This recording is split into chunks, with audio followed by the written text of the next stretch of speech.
Looking at the bottom, now moving up to the top. Gets in front of Casey Kane. What an aggressive run. Kyle Larson is also having, Kelly. Yeah, what a day for Kyle Larson. They have been on and off pit road all night long, making repairs to that 42. The team never giving up, and Kyle's crew chief telling me that tonight is all about trying not to lose too many points. Remember, they came into this race leading the series in points. They didn't want to lose any ground to the 78 or to the 4. Those issues are behind them with both those cars out. This could be a really good points day again for Kyle Larson in the 42. What a run by Ty Dillon in the 13. Ty Dillon trying to race for the win at Daytona. He moves up to the inside of Ricky Stenhouse Jr., challenging for the lead. 9 laps of racing to go. Ty Dillon, Kyle Larson on the inside, challenging Ricky Stenhouse Jr. and Casey Kane on the outside. Ty Dillon, remember the younger brother of Austin Dillon, big shot on a 42. Austin got his first Cup win this year. Can Ty get his first tonight? Dennis Suarez way up the racetrack. He'll get shuffled out once again. Ty Dillon out in front. Grandfather is Richard Childress. Ty Dillon to the bottom of the racetrack, trying to stay in front of Kyle Larson. Kyle Larson, 2 wins already in 2017. Ty Dillon still searching for his very first win. As well as this race team, Durain Racing has never won in the Cup Series with his 13 car. And Ty Dillon, he's an aggressive driver. We know how hard he drives in trucks, Xfinity cars, his first year in Cup. I can assure you he's going to be giving 100%. He is an aggressive driver by nature. These 2 younger drivers dicing back and forth. Ty Dillon, just 25 years old. Behind him, Kyle Larson, 24 years old. We just saw Casey Kane and Matt Kenseth. They had trouble. They both got shoveled to the back. Little wiggle onto the 48. That allows A.J. Allmendinger on the 47 to make the move. He'll get past Jimmy Johnson. And now, falling back just a bit in that inside line, the 17 of Ricky Stenhouse Jr. Look at the hands on A.J. Allmendinger. Up in the air goes the 42 of Kyle Larson. Caution comes out. And another contact by Kenzie Hicks. The one of Jacob McMurray flying down pit road.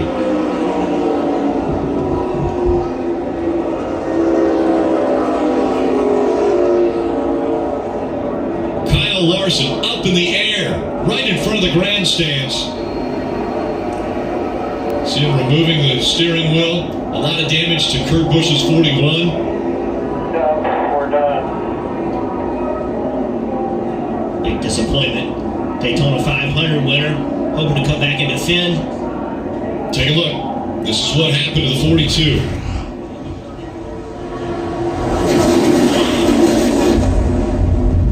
How did he get back on the ground without flipping?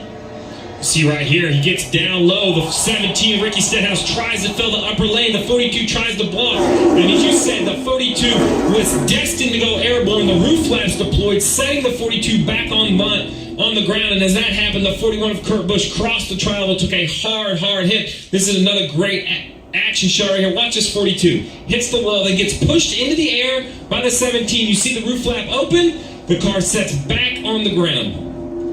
21 of Blaney, he's in the brakes, just nothing you can do. Remember, Matt Kenseth, Casey Kane, had got shuffled back. They got behind this wreck. Matt Kenseth did not get through it. Casey Kane did. 41 of Kurt Busch also came back across the racetrack. He hit it very hard into the safer barrier. If you've ever been on a multi-ton airliner and taken off, those planes take off at 170 miles an hour. We're riding along at over 190 with the 42.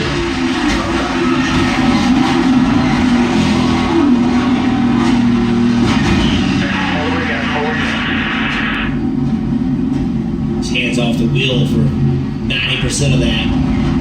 Took his hands off the wheel, hoping not to injure his hands or his wrist.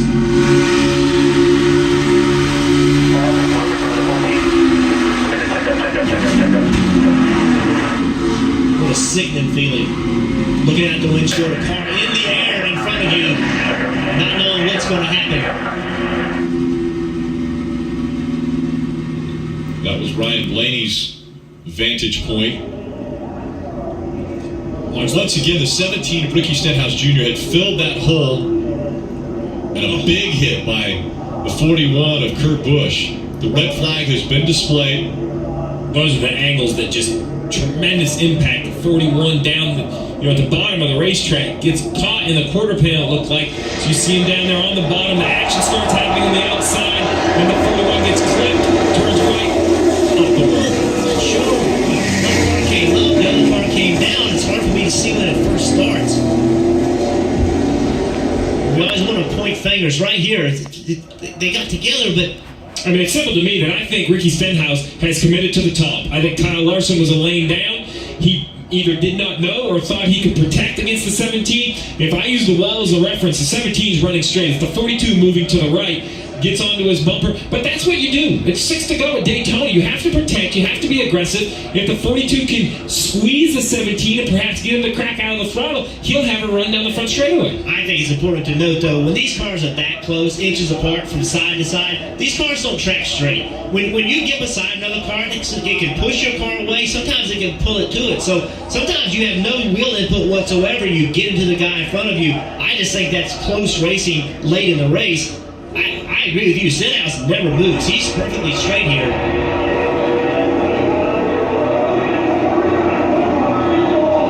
Nonetheless, big impacts. And once again, not a mid-pack accident. This is up towards the front. These are cars racing for the lead.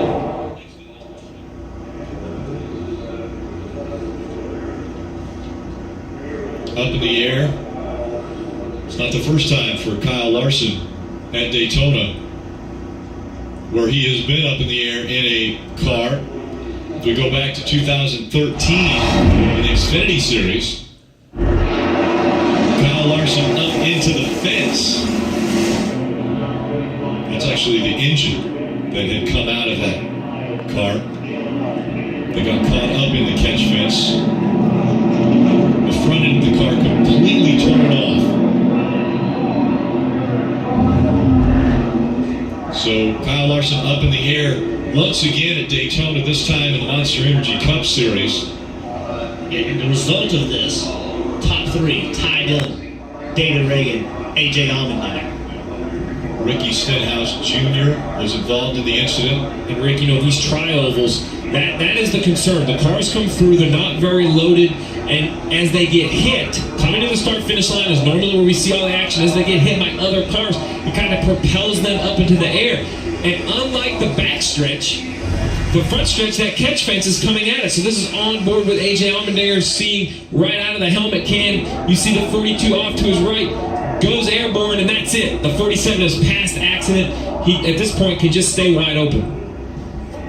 Yeah, it's clear from that angle. The 42 definitely came up.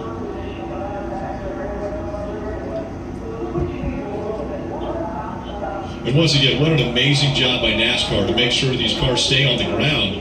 That car got up in the air, but then dove straight back down to the ground. And thank goodness, because when they get up in the air, like I was saying, in the trial, with the catch fence coming back to you, we have seen cars get into that fence. You saw the Kyle Larson replay from 2013. Here's Austin Dillon from 2015. Same exact idea. The car goes airborne, right into the catch fence. The difference is he climbed multiple cars, and you see the damage to the fence, the damage to the car. Now, the fence, as violent as that is, and it's always awful to see. Remember, the goal of that catch fence is to keep the vehicle inside the race facility. And it did that on that occasion. Huge impact, huge damage. But it's great to see the 42 come back on the ground and stay below the safer barrier and not get into the catch fence.